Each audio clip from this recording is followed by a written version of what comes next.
Bismillahirrahmanirrahim. Assalamualaikum warahmatullahi wabarakatuh. Selamat pagi anak-anak semuanya. Apa kabar hari ini? Mudah-mudahan kita semua ada dalam keadaan sehat walafiat ya. Nah, anak-anak, sebelum kita belajar, marilah kita berdoa terlebih dahulu. Berdoa dimulai. Selesai. Ya, silahkan siapkan juga alat tulis, buku, beserta pensil atau pulpen untuk mencatat hal-hal penting pada materi kita kali ini. Anak-anak, kali ini kita akan belajar tentang ciri-ciri khusus pada tumbuhan. Tematik muatan IPA kelas 6. Materi ini merupakan tematik tema 2, subtema ke-1.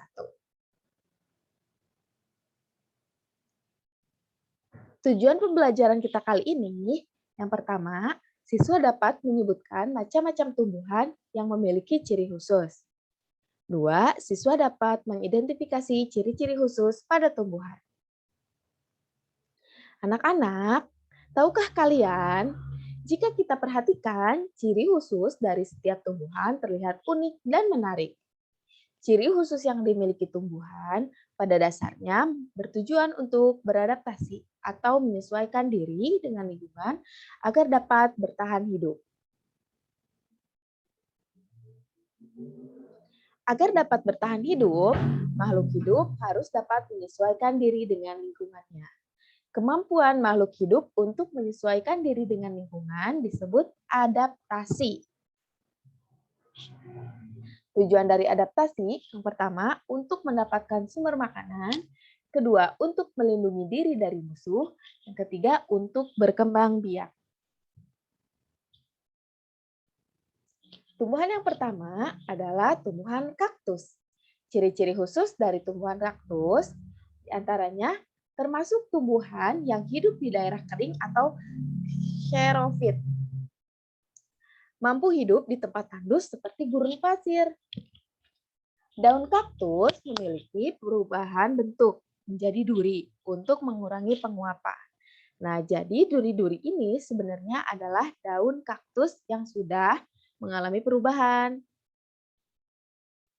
Kemudian memiliki batang yang tebal untuk menyimpan cadangan air. Ini batang kaktus ya. Kandungan air dalam batang kaktus dapat digunakan selama 2 tahun musim kering. Akar kaktus panjang dan tersebar di tanah sebagai penyerap air dan zat hara. Itulah ciri-ciri khusus dari pohon kaktus. Teratai. Nah, ini merupakan gambar dari pohon teratai. Ciri khususnya termasuk tumbuhan yang hidup di air atau hidrofit. Memiliki daun yang lebar, bundar, dan tipis bertujuan untuk mempercepat proses penguapan. Ini daun teratai yang bundar, lebar, juga tipis. Daun ini mengapung di atas air. Memiliki stomata di permukaan atas daun, berfungsi untuk mengeluarkan uap air ke udara. Memiliki batang berongga berisi udara sehingga bisa bernapas meskipun berada di dalam air. Nah, ini contoh batang dari daun teratai. Ketika batangnya dipotong, akan terlihat rongga-rongga udara yang membantu pernapasan pohon teratai. Kemudian memiliki akar serabut dan berbulu untuk menyerap zat hara dalam air. Nah, biasanya akar dari teratai ini berada di bawah air ya. Jika daunnya di atas permukaan, maka akarnya berada di air. Selanjutnya, kantong semar. Kantong semar ini termasuk tanaman karnivora karena memakan hewan-hewan kecil. Nah, gimana caranya, Bu, memakan hewannya?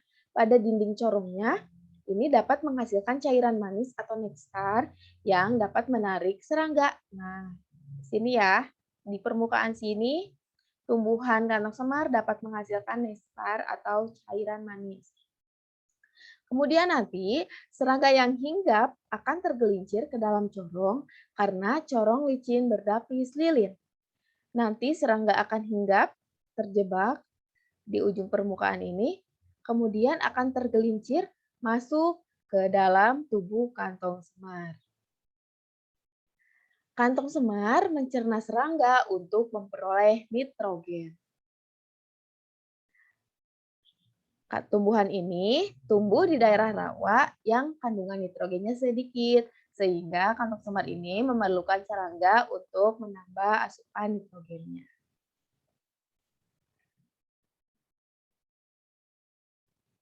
Bunga Rafflesia. Nah, ini merupakan contoh dari bunga Rafflesia ya. Bunga Rafflesia dikenal dengan nama lain yaitu bunga bangkai. Bunga Rafflesia merupakan bunga terbesar di dunia dengan 1 meter. Diameternya itu 1 meter ya. Nah, diameter dari sini ke sini. Kemudian bunga Rafflesia juga mengeluarkan bau busuk untuk menarik perhatian serangga seperti lalat, kumbang kotoran, dan kumbang bangkai untuk membantu penyerbukan. Bunga Rafflesia termasuk tumbuhan parasit yang hidup pada akar tumbuhan lain. Itu ciri khusus dari bunga Rafflesia. Dia adalah bunga bangkai yang mengeluarkan bau busuk untuk menarik perhatian serangga-serangga seperti lalat, kumbang kotoran, dan kumbang bangkai. Bunga Rafflesia juga merupakan bunga terbesar di dunia yang memiliki diameter sebesar 1 meter. Selanjutnya pohon bakau. Ini pohon bakau ya. Pohon bakau sering kita jumpai di pinggir-pinggir pantai. Merupakan tumbuhan yang hidup di daerah dengan kadar garam tinggi atau halofit. Ya, biasanya di air-air laut ya, air pantai. Memiliki kelenjar garam pada daun, memiliki akar nafas yang akan muncul ke atas lumpur pantai yang fungsinya untuk mengambil oksigen di udara sehingga bakau dapat bertahan hidup meski di air asin.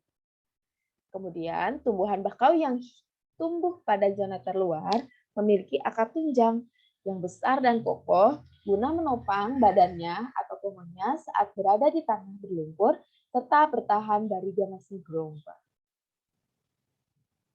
Pohon bakau ini sengaja ditanam di tepian pantai, tepian rawa untuk menahan gelombang-gelombang air laut yang besar atau yang tinggi.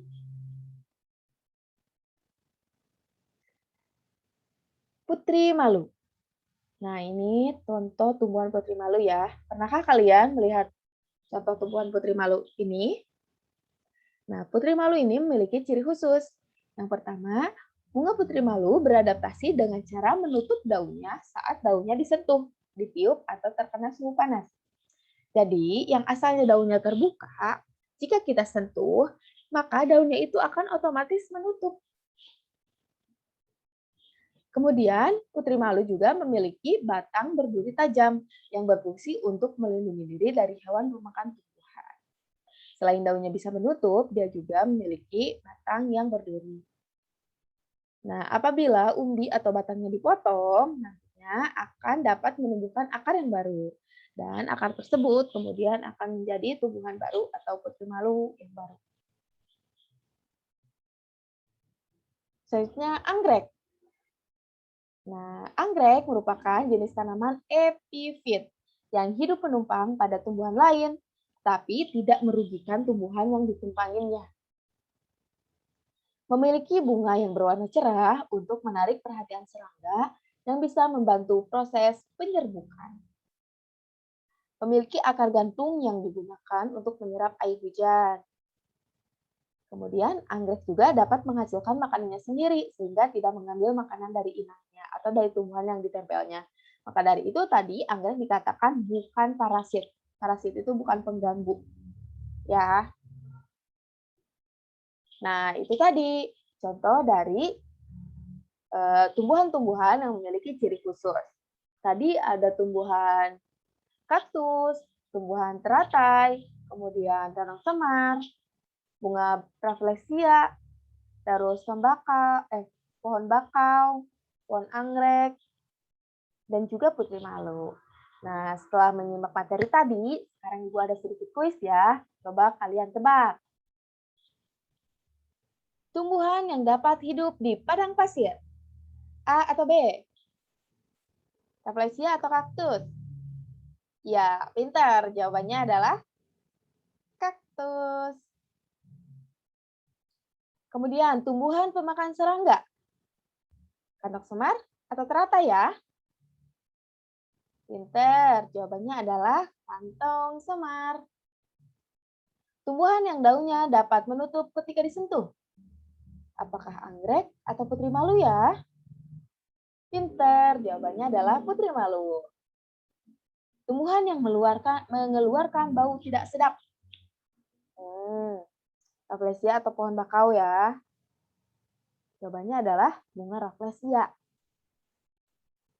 Contoh tumbuhan hidrofit adalah, hidrofit ini adalah tumbuhan yang hidup di air. Nah, Bu, dua-duanya kayaknya hidup di air deh. Coba lihat lagi dengan seksama. Iya, jawabannya adalah teratai. Kalau pohon bakau, merupakan halofit. Tumbuhan yang hidup di daerah yang kadar garamnya tinggi. Airnya air laut. Nah, coba sekarang kalian sebutkan ciri khusus dari tumbuhan berikut. Pertama kaktus, kedua pohon putri malu. Coba apa ya? Banyak ya. Contohnya dari pohon kaktus adalah bisa tumbuh di padang pasir, kemudian batangnya besar untuk menyimpan cadangan air, bisa hidup di musim panas yang panjang, kemudian akarnya juga panjang untuk menyerap air dan cadangan makanan, daunnya berbentuk duri untuk mengurangi proses penguapan. Kemudian, ciri dari putri malu, banyak juga, daunnya bisa menutup ketika disentuh, batangnya berduri untuk melindungi diri dari hewan pemakan tumbuhan. Juga jika kita memotong batangnya atau akarnya, maka bisa muncul tumbuhan putri malu yang baru. Seperti itu ya anak-anak, pembahasan kita mengenai ciri khusus dari tumbuhan. Semoga materi kali ini bisa dipahami oleh anak-anak semua ya. Terima kasih. Mohon dukungannya dengan like, komen, dan subscribe channel ini. Sekian dan terima kasih. Wassalamualaikum warahmatullahi wabarakatuh.